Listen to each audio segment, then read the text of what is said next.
Hi, everybody. I'm going to play a little bit of You Never Too Old to Rock and Roll by Orion just for a few seconds or a few minutes so people can join on. I am a little early tonight, not too early, about a minute. All right, so here we go while I'm waiting.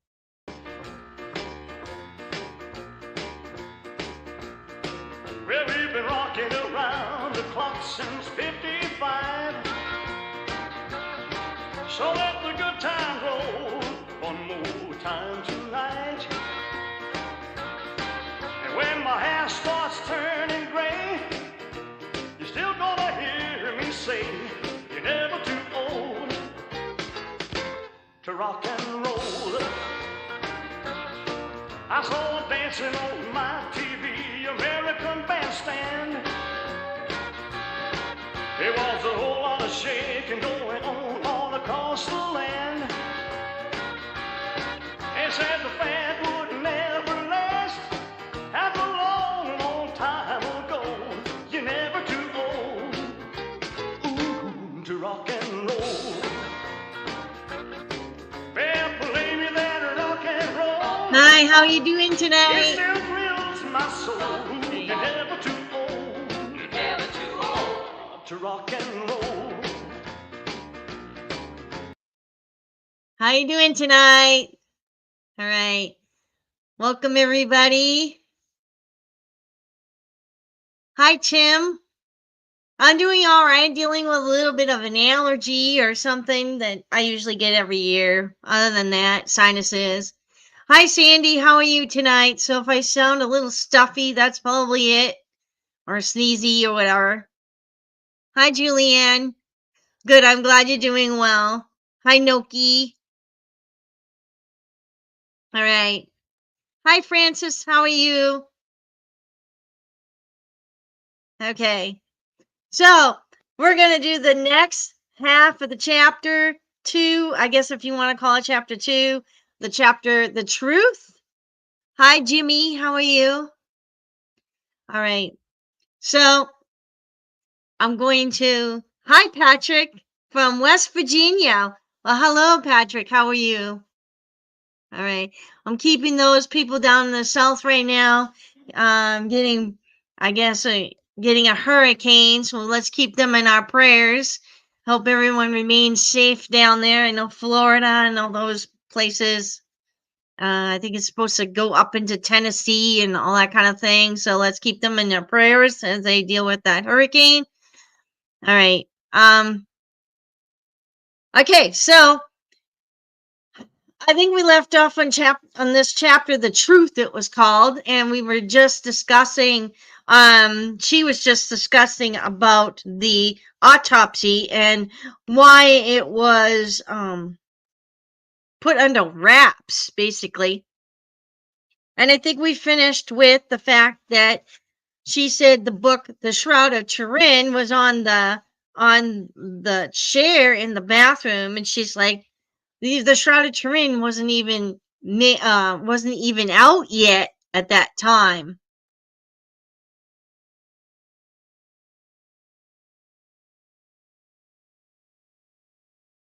Sandy said, "Yeah, it's now in Florida." Yes, I know. Hi, what part of West Virginia? I'm from having. Well, okay, we're having a conversation here. Yes, you're very welcome. Yes, so we'll definitely pray for you guys. Stay safe. And, I understand if you guys have to get off or your power goes out or whatever, we will keep you in our prayers. Okay. Okay, so I will address the rest of the comments later. I see your comments and chats between you, so I'm gonna continue on with this. So we left off with her questioning the autopsy, why the weight wasn't put on the death report. So I think I just changed this. This is where I'm starting from today.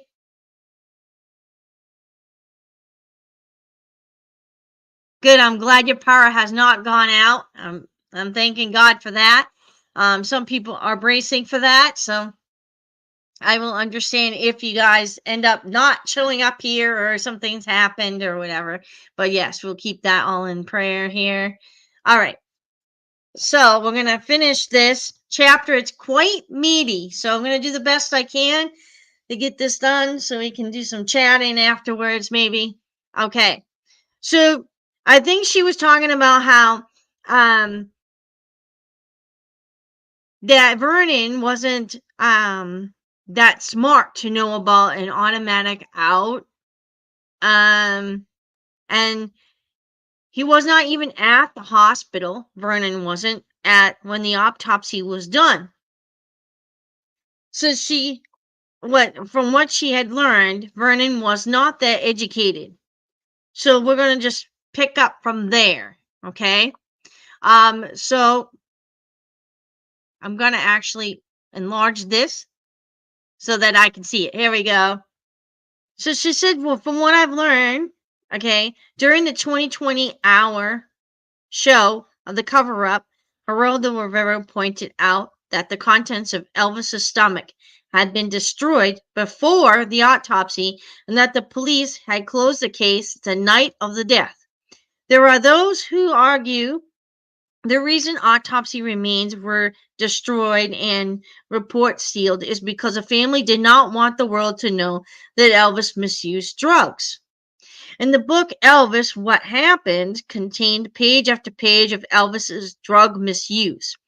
To plan an elaborate cover-up on an image that had been publicly smeared seems to be the case of locking in the barn after the horse had been stolen rationale. Obviously, the fans were sticking by their idol no matter what, as demonstrated by the massive crowds outside Graceland. Did this all mean Elvis was alive? No, perhaps the body weight was either left out or distorted because Vernon wanted the world to think his son was still young and thin, despite the fact that he was grossly overweight, as film and pictures show.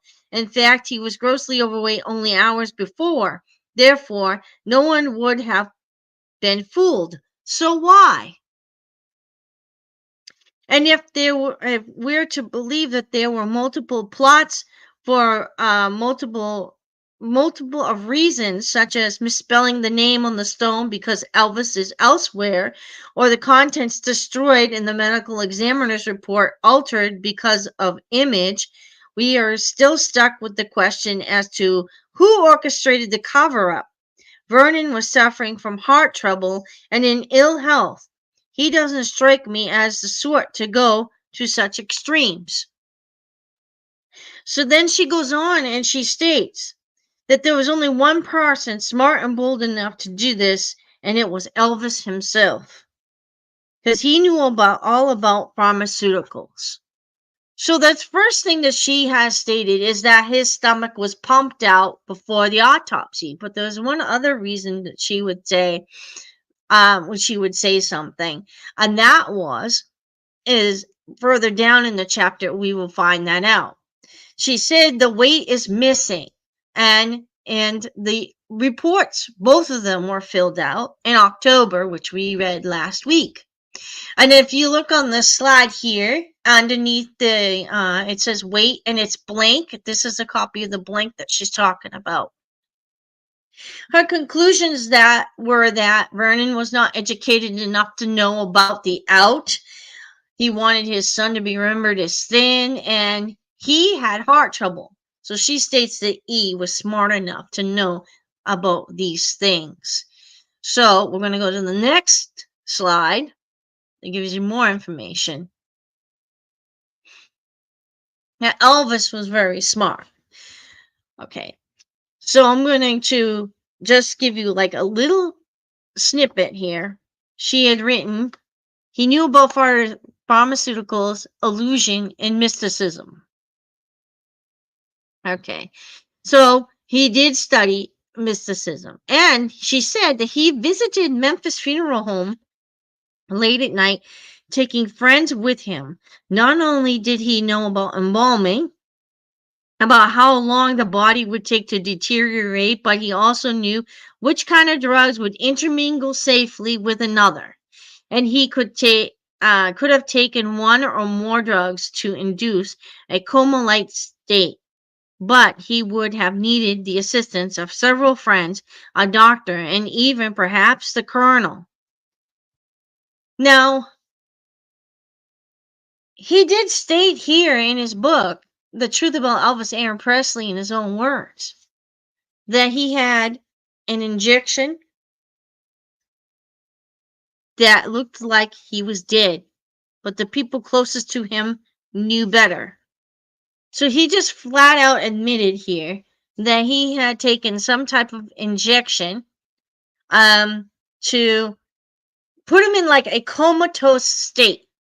It made him appear to be dead, but really wasn't dead. Okay. And I thought this was strange, visiting a funeral home late at night to learn about the process of embalming, learning about medications and how they interact with one another. Yeah, I thought that was strange. But he also mentions, and I think she might mention this later, and I think it's I'm not sure exactly where it is, but I think it was on Elvis Found Alive. He mentions that he knew how to control his breathing as well to make him appear dead, kind of like a yoga type of, or something from karate, or something from a higher conscience religion that will help him control his breathing. And then if we had already read in a prior chapter that Joe had mentioned when he turned over the body, he took a breath. Um, well, the same thing with Ginger had said something very similar, that he had taken some type of breath, which would mean that he wasn't dead, right, at the time. But she said he was cold, which we're going to read about here. But yeah. But this other thing that she talks about is that he knew how to fast. He knew the law of fasting, which would explain why his stomach was empty. Okay. So, in the laws of fasting, the toxins are released quicker from the body. Thus, if one were to tempt fate by taking enough drugs to put one in temporary catatonic state, it would be wise to have that same body in the state of fasting so that the toxins could be eliminated as quickly as possible. So Jerry Hopkins writes in Elvis, The Final Years. On August 14th, he started a fast, something he did to lose weight before going on tour. Oddly, he didn't take his Ionamin, the appetite suppressor scent that he had favored for so long. Perhaps he believed the racquetball and fasting were enough. Besides, what difference did it really make? At 250 pounds, he was grossly overweight, and in 2 days, how much could he lose? 5 pounds? Be truthful. How good could he look in his bathroom mirror at 245? He still had 60 pounds he didn't want to see. This fasting on August 14th appears in other books. What universally is questioned is why. There was no way Elvis could have lost weight for the tour, which was to begin on August 16th, and why not the usual Ionamin? Could it be that Ionamin would have an adverse reaction if mixed with something else that could give the appearance of death? Elvis knew his drugs. Elvis consulted a big, thick Merck manual regularly, checking recommended dosages and side effects, Jerry Hopkins states. Sonny West says in Elvis What Happened, he knows what pill to mix with another pill. He knows the dosages and the exact result. Sometimes he has miscalculated and had bad effects, but most of the time he knows what he is doing. He's got medical directories on pills and he knows the color codes. Show him a pill and tell him its color and the capsule, and he can identify it in a second. So Elvis was a very smart man, and he was well read, and he, I guess, was intrigued by a lot of things, maybe medicine, maybe he should have became a doctor. But anyway, so the end analysis is Elvis Presley was last seen alive somewhere between 8 in the morning and as late as 10 in the morning, and his body was discovered somewhere between 12:30 p.m. and 2 o'clock p.m. By all accounts, he had an active day and evening and had an active days prior since Lisa Marie was visiting, taking Lisa and her friends to Libertyland amusement park and movies. Even his last day was busy watching television, reading, going to the dentist, staying up all night, playing racquetball, kidding, and being generally in good spirits. No one who saw him during those last hours reported that he seemed drugged or unable to perform. In fact, some say that he played a rigorous game of racquetball, even worked out a bit. He seemed excited about what was supposed to happen on the 16th. When 2020 did their investigation piece on the cover up, they concurred that the last 12 hours of Elvis's life were busy. None of the doctors at Baptist Memorial Hospital would talk to 2020 about the autopsy results, and ABC sued Shelby County Medical Examiner Dr. Jerry C. Francisco and Shelby County. It was revealed that no gross evidence of heart attack or an irregularity in heartbeat was apparent enough to cause death. It was also discovered that in 1966 and shortly before August 16, 1977, Elvis underwent annual physicals required of Lloyd's of London, his insurance firm. And according to the sources, he passed both with flying colors. There was no sign of heart disease. And despite these medical statements, cause of death is listed on the medical examiner's report as heart problems. The analysis of stomach contents is vital to pinpointing the cause of death. Yet in the case of Elvis Presley's stomach contents were destroyed without being analyzed. Crucial evidence was deliberately destroyed. Why? So she had a lot of questions. So she was questioning a lot. And we're going to get into Dr. Nick's involvement in this whole thing in just a moment. So I'm just going to put this on this screen at the moment. So reports vary as to different prescribed drugs for Elvis. Some say 11, some others say 14. These drugs were kept in the resident nurse's trailer, and she reported that she only sent up Valium. Okay. So Geraldo Rivera in 2020 ended their hour-long show with a statement. It was the worst medical investigation ever made in this century, and that no medical effort was made to determine the cause of the death of Elvis Presley. These are some of the items 2020 pointed out. Okay. So there was no police investigation that was ever made. At 9 in the evening of the death, before it was medically and scientifically possible to determine why and how Elvis Presley died, the Memphis police considered it case closed.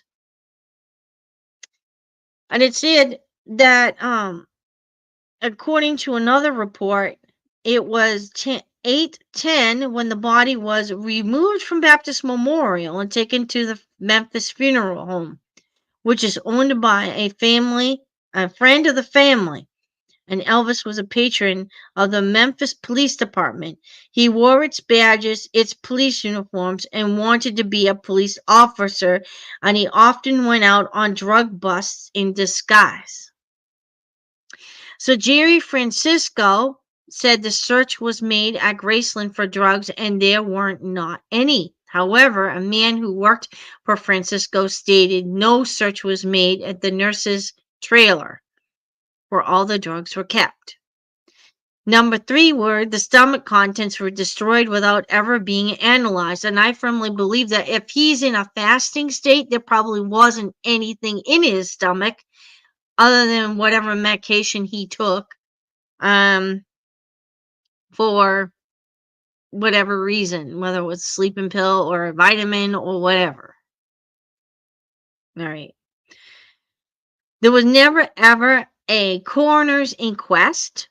The Shelby County District Attorney was never officially notified to determine if there were any violations of criminal law.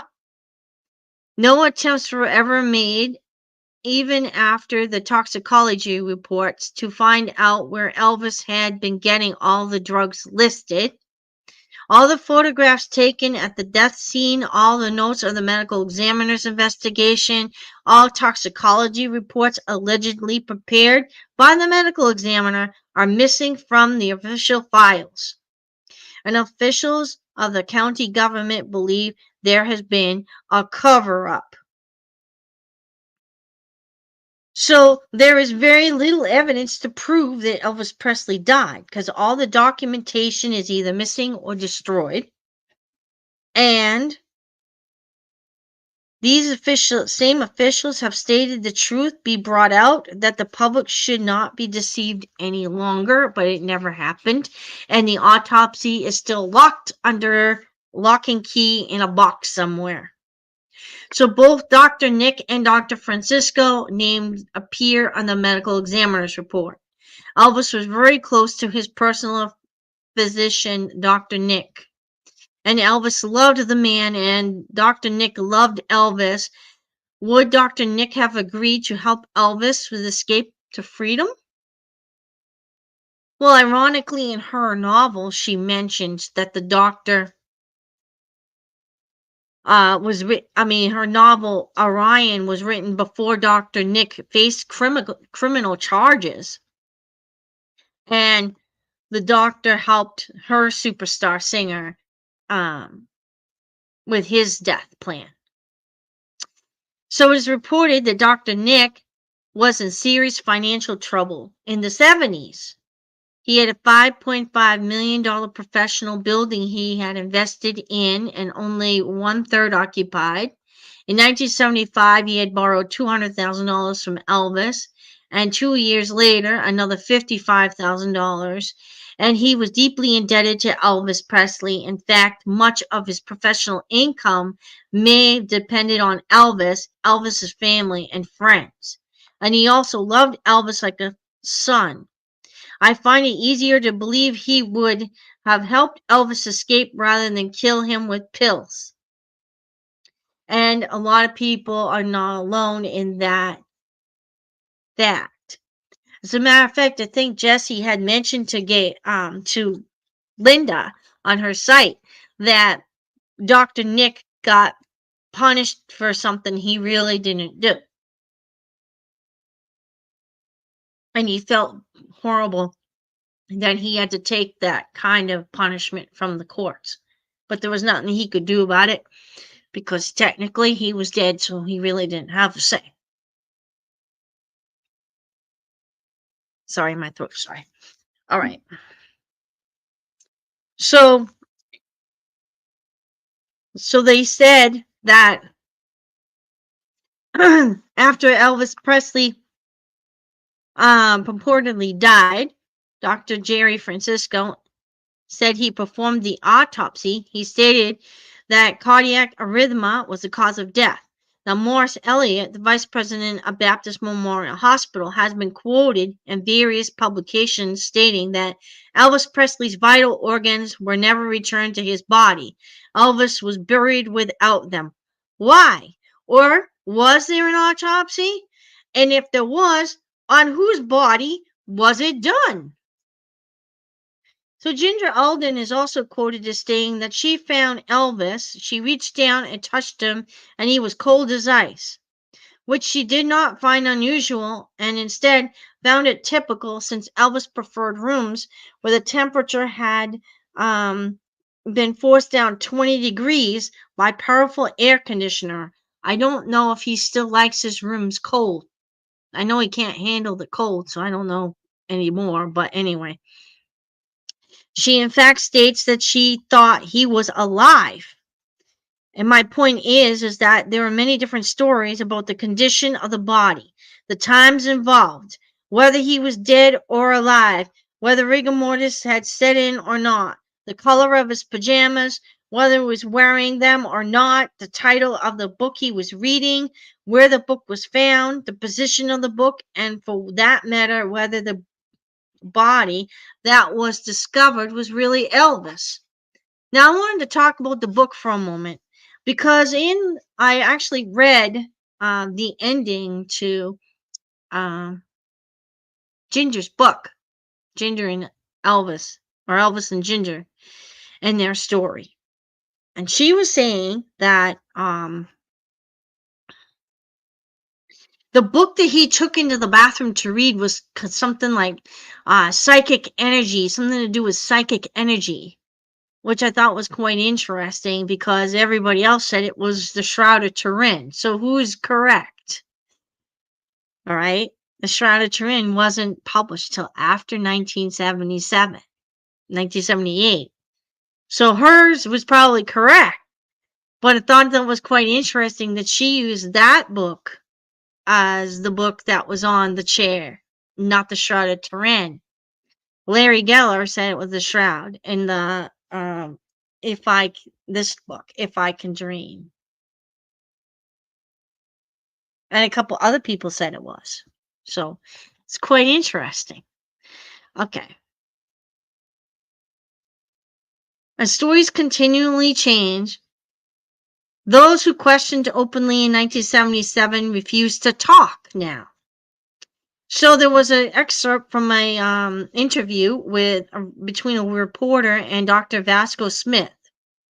And he says, well, to tell you the truth, I always liked, he asked him to talk about Elvis. So he said, well, to tell you the truth, I was always a jazz fan. Draw's a long time Memphis physician, so I wasn't all that familiar with his music.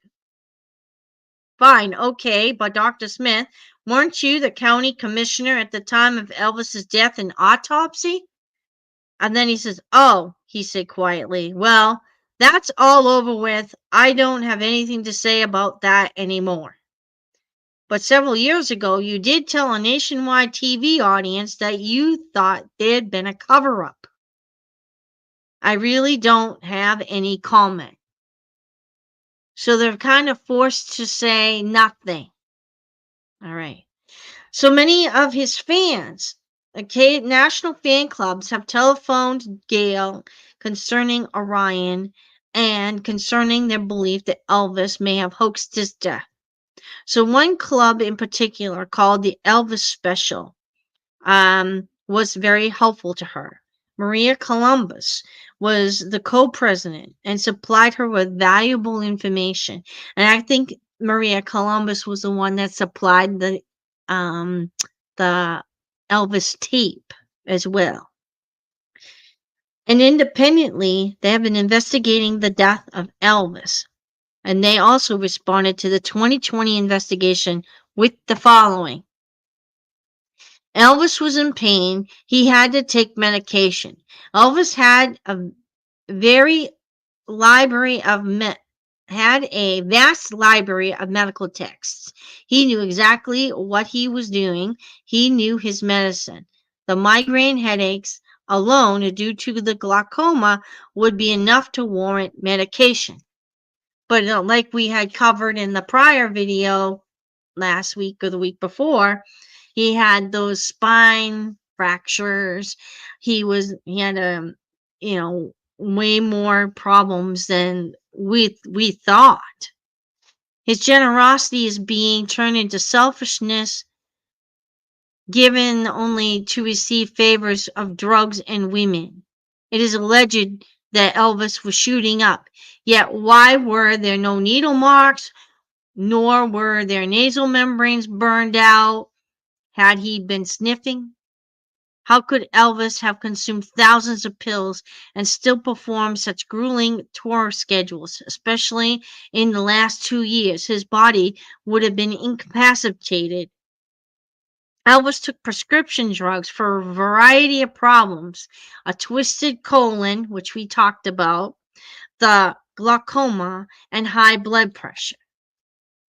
So it's alleged that Elvis was on uppers much of the time, yet every fan knows Elvis was a very hyper person, and with enormous amounts of nervous energy, uppers would only have aggravated that condition.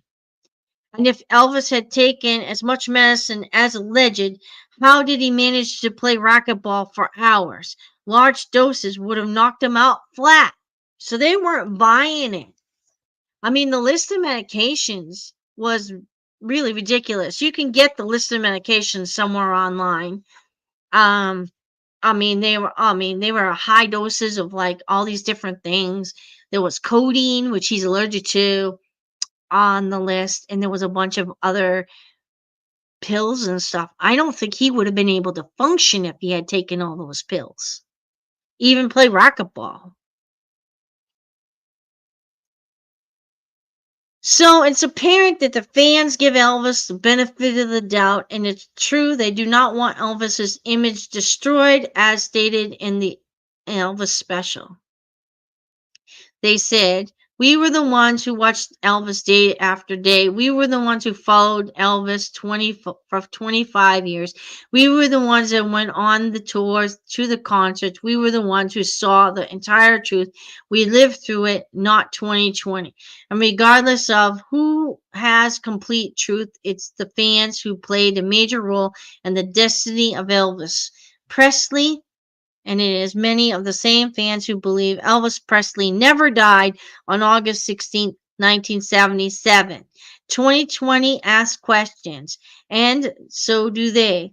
Two variations of the same death certificate. One shows the weight 170 pounds, which is actually down here in the gray one. Down at the bottom, you see 170 pounds written there. And the other had the body weight blank. Up top, you notice the body weight is blank under that BR. Okay. All right. Or BL. Looks like a BL, actually. Excuse me. He had blue eyes, so it had to be BL. All right. In both cases, this raises the same question: who is buried, and was anybody buried? And note, the date on these death reports, and not on this picture here, was October 20th, 1977. Where is the original? Is there an original? So that's the question that she posed. Those were the questions that they asked, because it was too many inconsistencies in all of the records of his death and all the eyewitness accounts.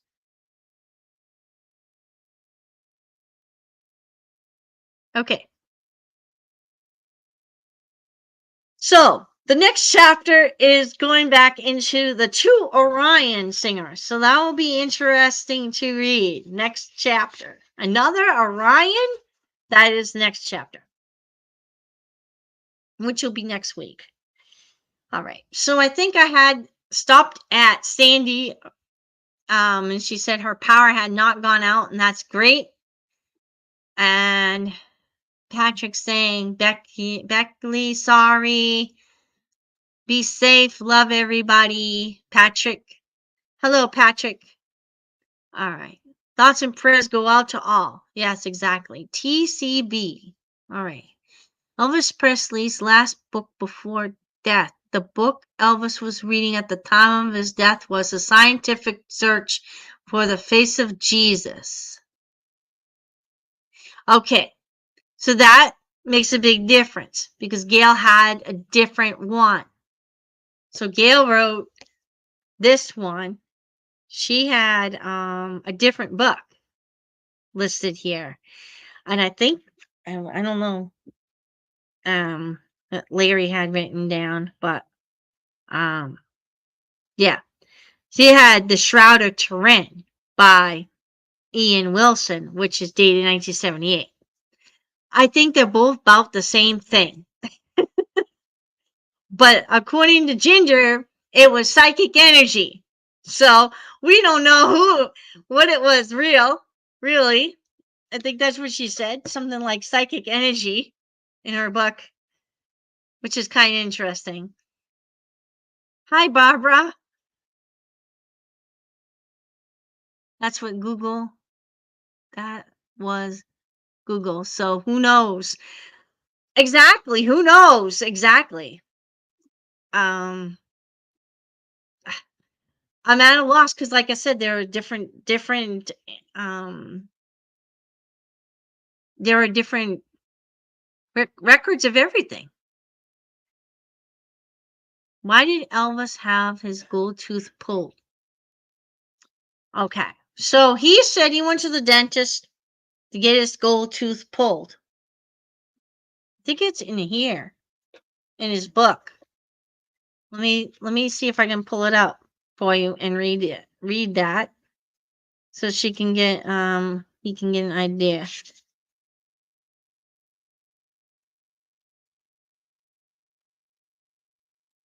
He just said that he went on August 15th, 1977. He made a visit to his dentist, and during the visit, he had his gold tooth removed. He said that anyone close to him would remember that he had a gold tooth, and during night, he had it removed because he was no longer going to be Elvis, and he kept it all these years, and now he said he wanted Dr. Hinton to have it. And he said he could not trust everyone around him, even now, and he was becoming aware of the conspiracy to steal the tooth and sell it to a jeweler for a whole lot of money. So the reason why he took it out was because he was no longer going to be Elvis. He didn't want the wealth or something. Who knows what it was? But that was his answer. So I'm hoping that's good enough. All right. And I think he gave it to Dr. Hinton because the guys around him were conspiring because they knew he had it to bring it to the pawn shop to get it, to cash in on it, to make money on it.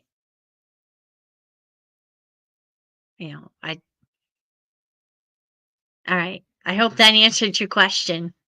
All right. All right. So that makes sense. Yeah. It's just right there in his book, The Truth About Elvis Aaron Presley in his own words. That's where I read it from.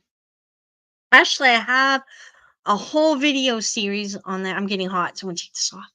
A whole video series called The Truth Book, which is on the live streams here, on live stream tabs, and you can watch it. I actually covered the whole book except for the introduction on there.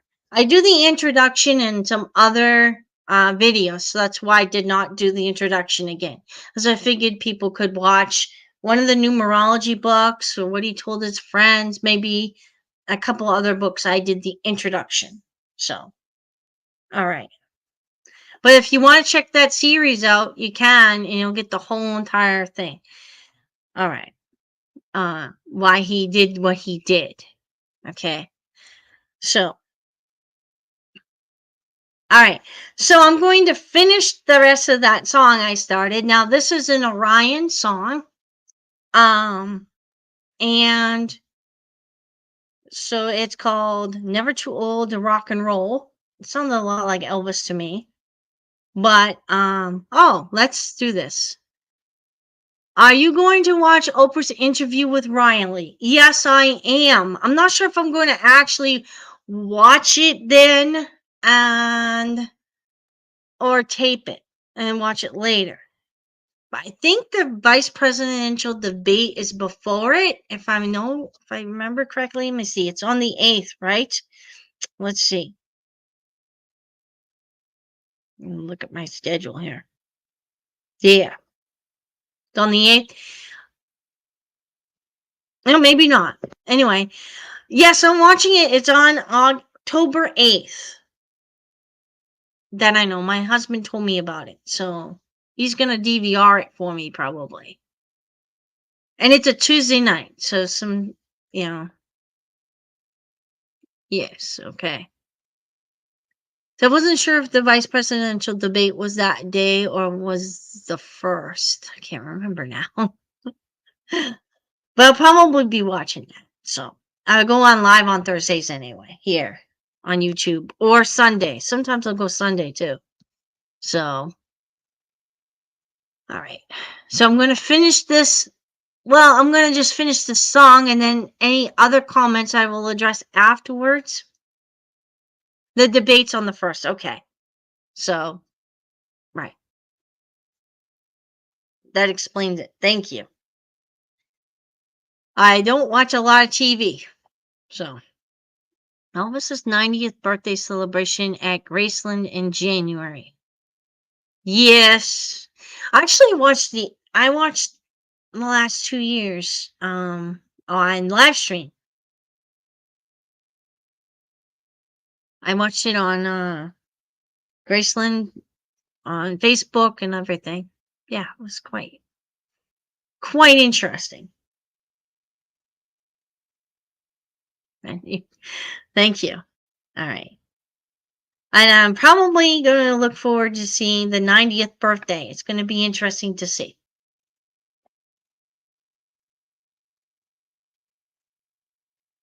I just find the numerology kind of interesting for Lisa Marie's book coming out on October the 8th.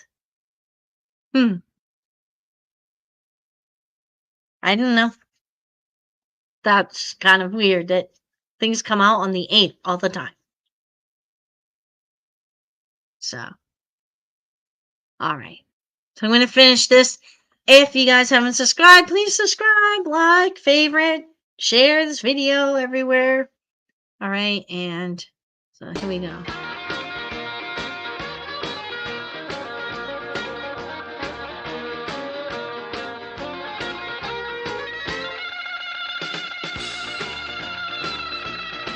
Well, last night, Mom and Dad went down to the rock and roll show.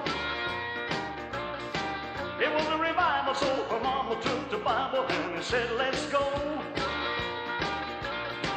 She kept dancing all the way home. Tore all my dad's clothes, so you're never too old to rock and roll. Well, believe that rock and roll, oh, it still fills my soul. You're never too old to rock and roll. Yeah, when my hair starts turning gray, still gonna hear me say, oh, you're never too old to rock and roll. I said you're never too old to rock and roll. I said you're never too old. Yeah, to rock and roll. Yeah. All right. So I don't know about you guys, but to me, that is so reminiscent of Elvis's voice, but you never know. Could have been Jimmy Ellis. I have no idea. They switch off all the time. So, but yeah, that one to me sounds like Elvis, but I could be wrong. Anyway, 8th is interesting. Yes, definitely interesting. And the video I have out, what's it called? The There's the story behind Spelling on the Stone album.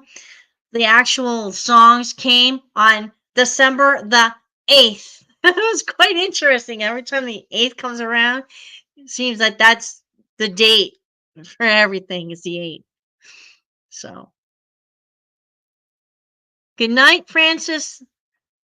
I hope that you have a good night. A good night. I shall probably be back on Sunday afternoon. This book is quite large, like a lot of meat in it. So I'm going to do a little bit more, maybe Sunday afternoon around 3 o'clock or around there. Is Elvis able to see the celebration? I think if he is on, he can watch it on TV. I think, or yeah, I think he sees it on TV somehow. Someone's phone. I think that you can do live stream, like a live stream thing. Um, I don't know. Linda could always tape it on a DVD and send it to him too. Either one, but I think it depends on where he is.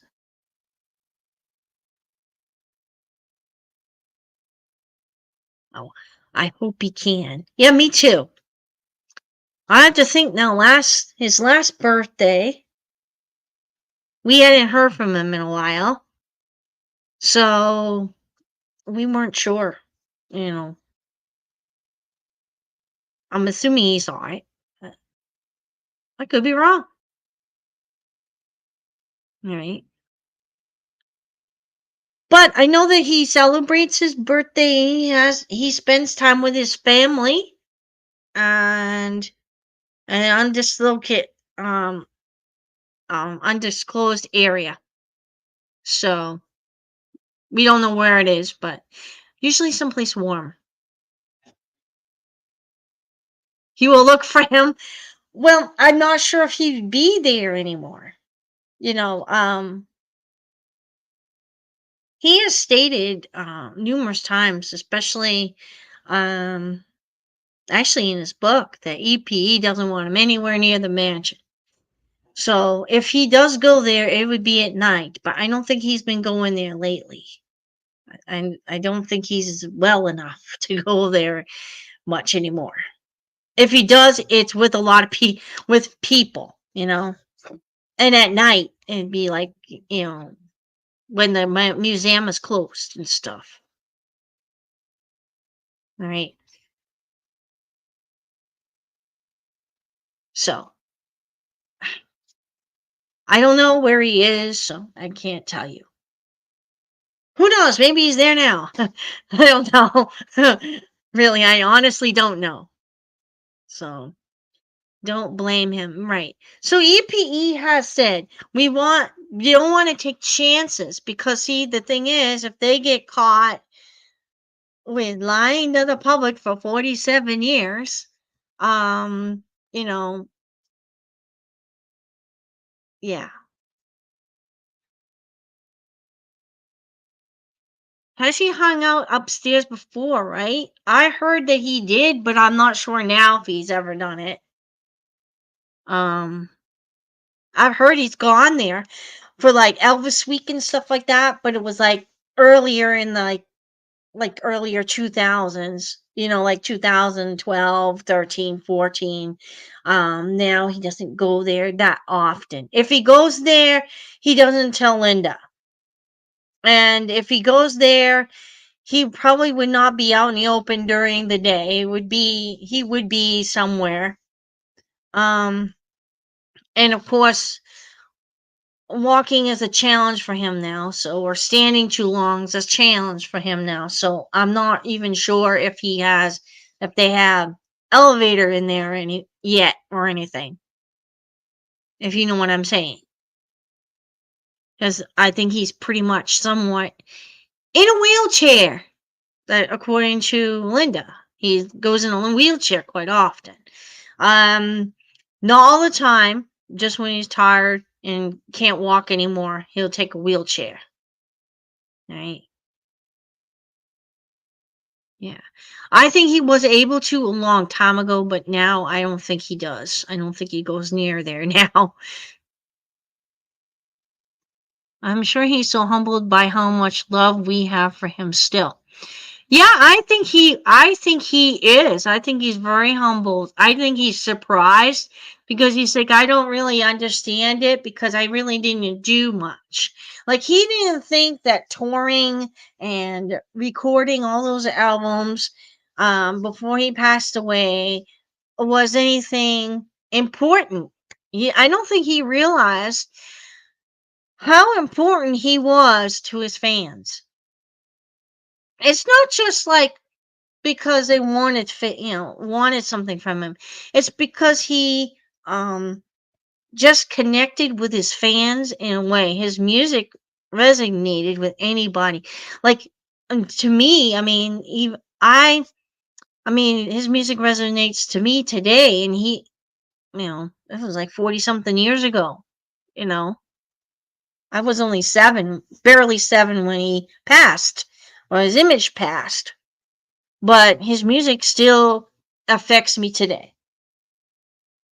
I'm gonna say his 70s music is more effectual to me, other than his gospel music.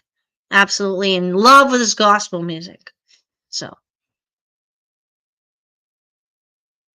hi, Darlene. Yeah, I'm okay. I've got a little bit of an allergy or something going on, but sinuses. At that time of year, changing seasons does it to me.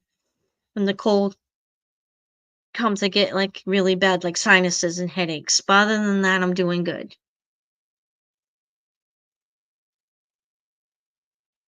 Right. Elvis was more than an entertainer. He was a sweet, generous soul. And I think that he didn't realize the impact that he had on people. Like, I think he was shocked when he sat there in that pool house and he watched all the people come and visit his grave and cry at his grave. He could not believe the number of people that would come to Graceland to visit his grave. He did not realize how much he impacted people, not just say professionally, but just as a person. I don't think he realized it. Now he does. Now I think more,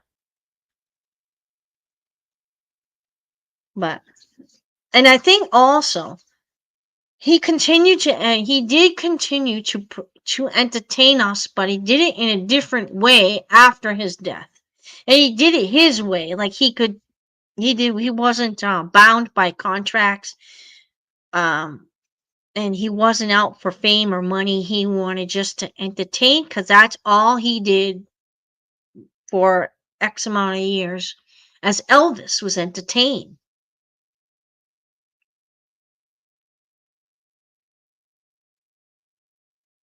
I can't get through a day without listening to his music. Ultimate Gospel CD.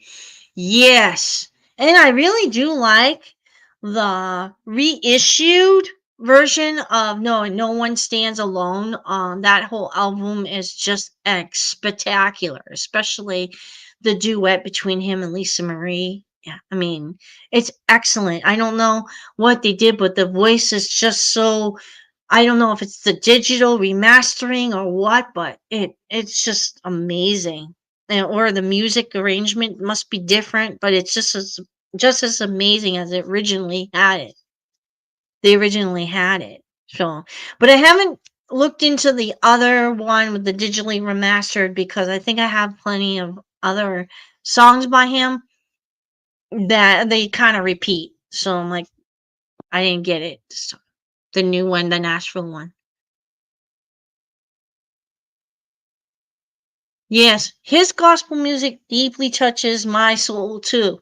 And actually, sometimes the Lord can speak to me through his music. Actually, like, I've got confidence. That song just like gets me through my day. When I'm having a bad day, I'm having bad times, I just listen to that song and it gets me out of my funk, out of my depression or whatever, because it reminds me he's going to get me through. Yeah. And some other songs. And I John is an interesting song because it says, I John's got my number. He was a numbers guy. He loved numbers. So it was good.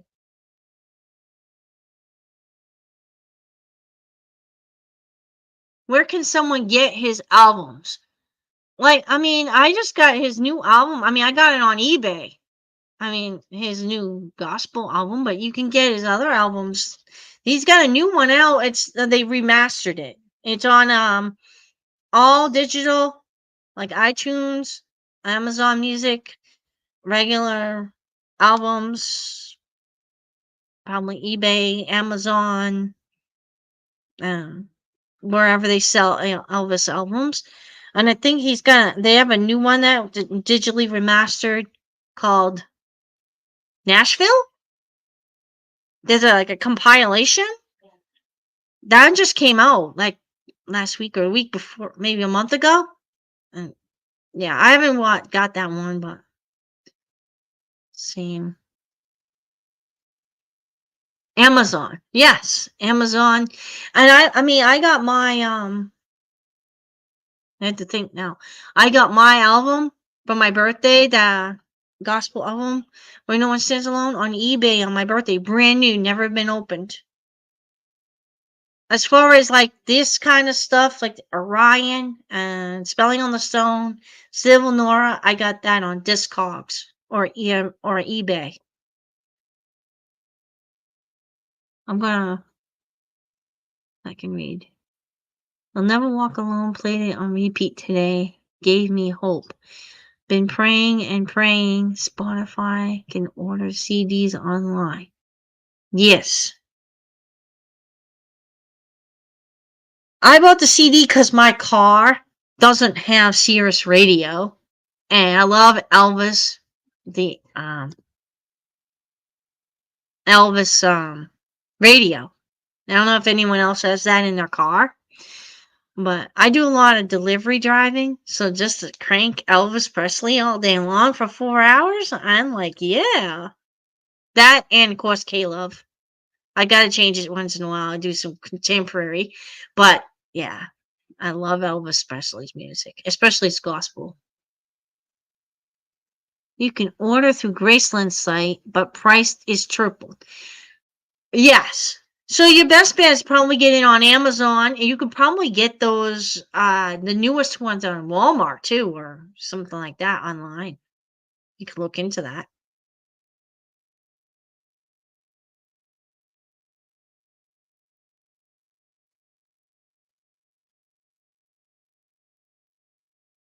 Yeah.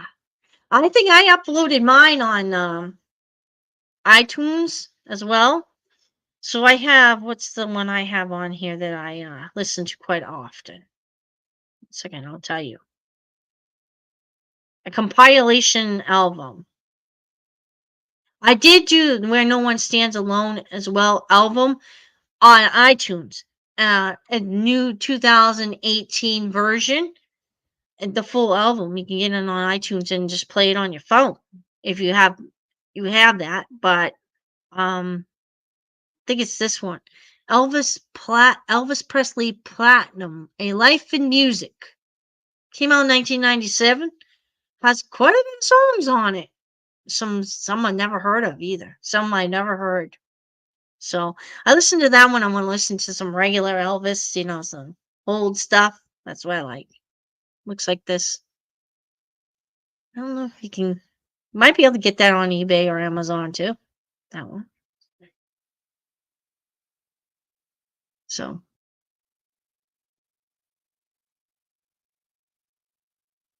yes. Yeah, I think she did a beautiful job. It harmonized nice. She did a nice job harmonizing it, and yeah, it was really a good version. Okay, that's a start. Yes, exactly. Lisa Marie and Elvis singing "Don't Cry, Daddy" is beautiful. Have you ever heard the "In the Ghetto"? The version of "In the Ghetto"? Good too. Wish they could have sang together for real. Me too. But we don't know. Maybe they did, but I don't know. My mouth is closed on that one. I have no idea. You never know. Hi, John. 12 angels and 48. Yep. 3, 12, 8, 24. Yep. 12 angels in the east, 12 angels in the west. 12 and 12 is 24.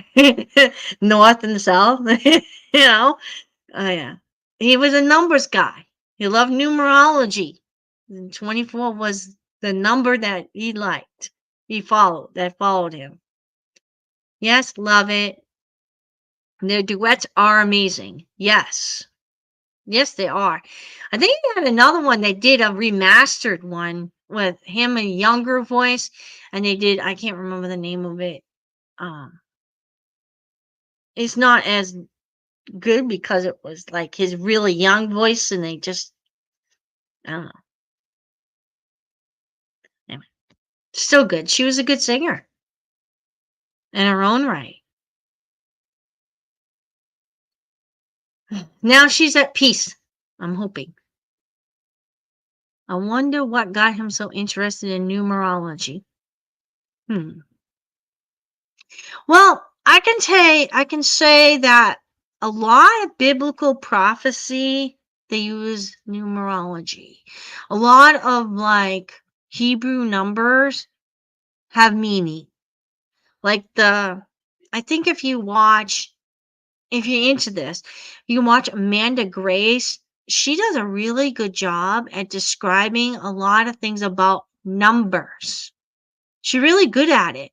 And in biblical, no, biblical in Bible prophecy, they use numbers quite often because everything kind of revolves around numbers, and each number has a meaning. So like the new New Year is coming up. So she has a video about that. I can't put it up here because it's not anything related. But if you guys want to check that out, the Jewish New Year, I think she has an video. Amanda Grace, Ark of Grace Ministries. She's got a video about the new Jewish New Year. Check that out.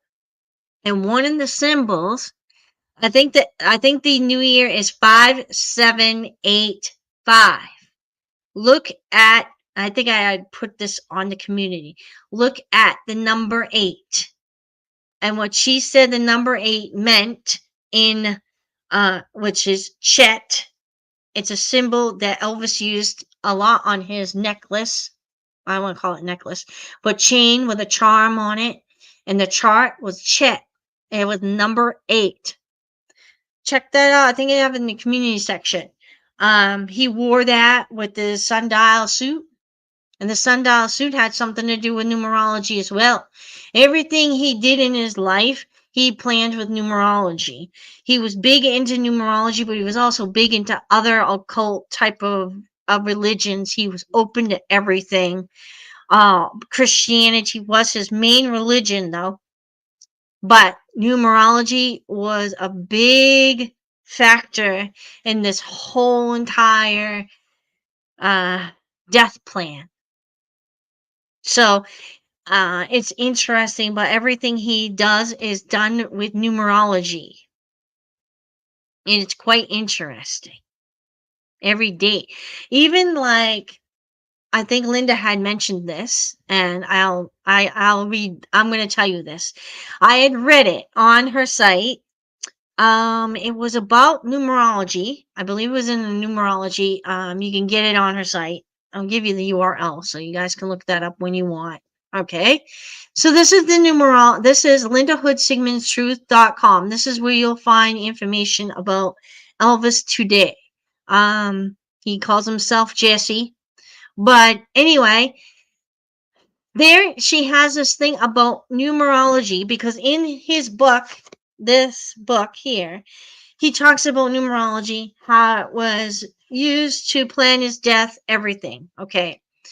So she said that when Lisa's kids were born, Riley's name and I believe Benjamin's name were done and decided by using numerology.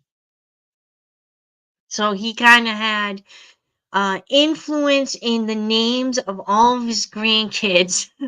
Lisa Marie's grandkids. I'm not sure about Lisa Marie's numbers, but I bet you if we did them out, because each letter has a number value, we did them out, they would equal a certain number, and then those numbers kind of represent, after you do the math and all that, they represent you and your personality and all that. Quite interesting. Something hard to understand for me. I have a hard time understanding it, but I think that um, it's very interesting. And yes, he was a very spiritual person. He studied every religion imaginable. And I think a lot of it had to do with Larry Geller. He got him books that were way up here for me, but he was studied philosophy. He studied obviously medicine because that's what Gail just told us. He studied consciousness, like um the prophet, the Bible, Buddhism, Hinduism.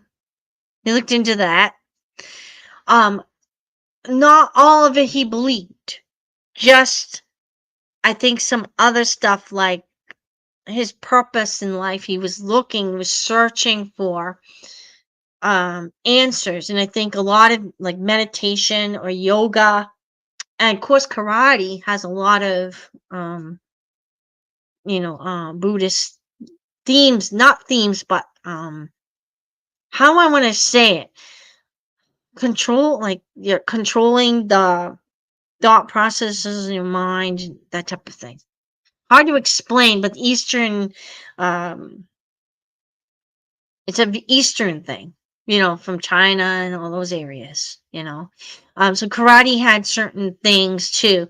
There's something to do with controlling anger, control your mind. You can, you only use karate on self-defense, right? So like you use it, and there's control there, a discipline.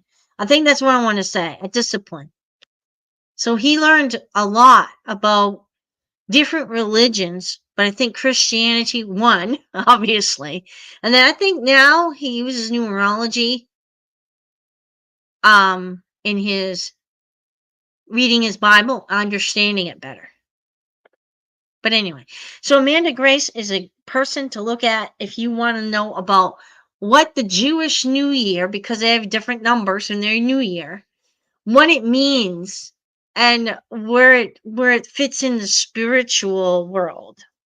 This is a separate like realm, hard to explain, but numbers are interesting. All right. Anyway, I'm going to let you guys go. Have a good night. God bless you all. And I'll see you hopefully Sunday. If not, I will leave a note and I'll come back Thursday. But I think it'll be all right. Okay. Bye.